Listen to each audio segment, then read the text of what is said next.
Empire, a brutal totalitarian government run by the monarchical House of Romanov, which ruled Russia under various governments since 1613 and the Russian Empire from 1721 to 1917.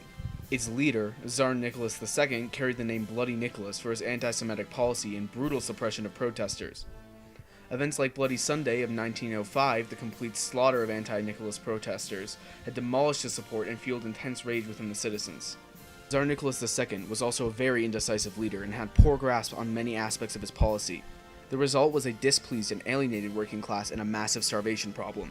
Eventually they reached their limit and the February Revolution began. Under extreme pressure brought on by the revolution, Tsar Nicholas II was forced to abdicate the throne and abolish the government on March 15, 1917. This marked the fall of the imperial government. Almost immediately after the fall of imperialism, the Russian provisional government was formed. The government had tried very hard to eliminate the problems seen in the Russian Empire. They promised numerous freedoms, like freedom of speech and press, in response to the cruel suppression of the czars. They also based their allocation of power on election, which responded to the issue of monarchy, which was viewed as outdated and unfair. While it seemed like a promising government, and while many would argue that it was a major improvement on the empire, it would eventually face many problems. While the Bolshevik Revolution itself was the key point that changed Russia's government to communism, the events leading up to the revolution are far more interesting and relevant. As mentioned before, there are not many core problems with the concept of the provisional government in its basic sense, but the numerous points of instability were. The first and largest factor contributing to the failure of the provisional government was its decision to stay in World War I. After the abdication of Tsar Nicholas II and the formation of the provisional government, Russia was wrought with instability. The people had many questions and concerns about the new system of power they had been put under. The working class wanted to know how the provisional government would treat them fairly, and the poor wanted to know about possible government welfare programs.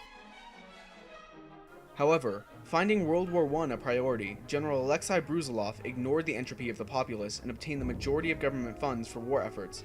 As a result of the disorder of the country, not only did the power of the army suffer, but the people did too. The jobs created by the war were hazardous and low-paying, although they were taken by the low working class who had no choice but to accept them. The government had also spent little attention on domestic issues since they had made the war their primary focus. The result was another angered community. These were problems not only because of their obvious detrimental effects, but because they were extremely similar to the controversies of the empire. The people felt betrayed and angry. The civilians also saw no point in their work since the military endeavors were all atrocious failures. The irritation towards the government resulted in the formation and empowerment of the Bolsheviks, led by Vladimir Lenin. The Bolsheviks were an outspoken and militant opponent of the provisional government. They were led by the politician and communist philosopher Vladimir Lenin. In the wake of all this distress and agony of pointless violence, the hand of Vladimir Lenin descended down, offering in his palm the glorious light of communism, which would save them from the fascist bourgeoisie controlling Russia. These kinds of promises made by Lenin and the Bolsheviks, who operated on the platform which spent most of its time listing the problems of the provisional government as an uncaring bureaucracy run by the spoiled middle to upper class, and spent noticeably less time on the strength of communism. However, this methodology and charisma won him the support of Russia's lower class.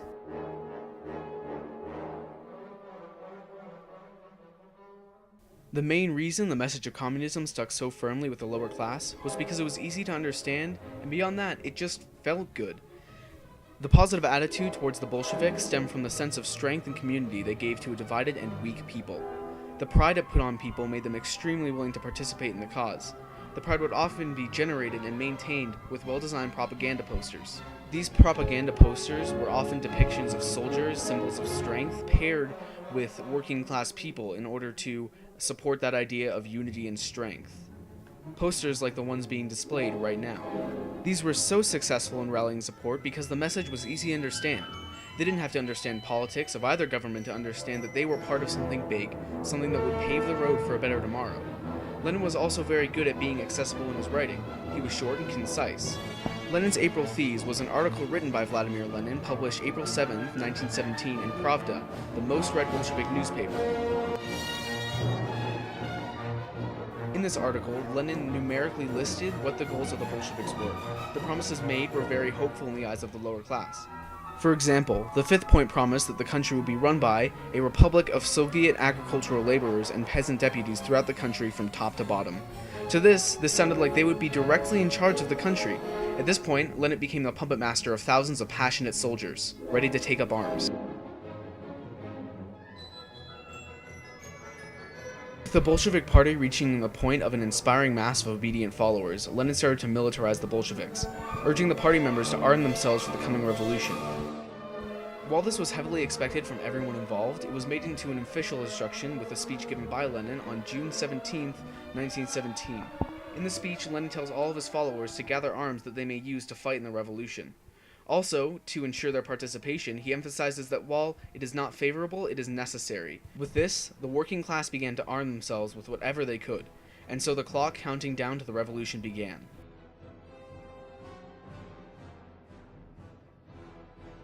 After the speech, the Bolsheviks continued creating support for communism while simultaneously lowering it for the provisional government. As mentioned before, the military of the provisional government was an absolute disaster. They failed time and time again. After the complete failure of the July offensive, Prime Minister Kerensky replaced General Brusilov with General Kornilov. With further turmoil, the Prime Minister made a drastic totalitarian decision which appointed Kornilov supreme commander of the military. Kornilov then made radical demands such as the reenactment of the death penalty and to remilitarize factories. This was the final straw for the Bolsheviks. They started making plans to usurp power until a golden opportunity was presented to them. Kornilov had begun to make an attempt to violently force the resignation of the leaders of Russia so that he could take total control. Kornilov ordered an invasion of Petrograd, where Prime Minister Kerensky was located. In a desperate plea, Kerensky requested the aid of the Soviets. They agreed and mobilized 25,000 troops to take control of the area.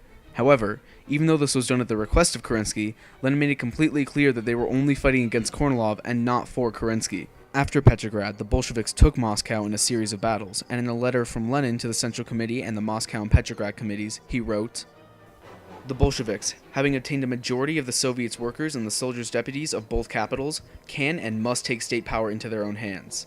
He also added that if they did not do it, someone else would take advantage of the situation and take control themselves. The reform of this was the creation of Communist Russia, which would later be established as the USSR. While this reform did stabilize Russia for a brief period, and some would argue that its original platform may have been an improvement on the provisional government, it was destined to fail. After Lenin died in 1924 and Stalin came into power, he over-militarized the nation, which would soon relapse into the poverty and starvation of the previous governments.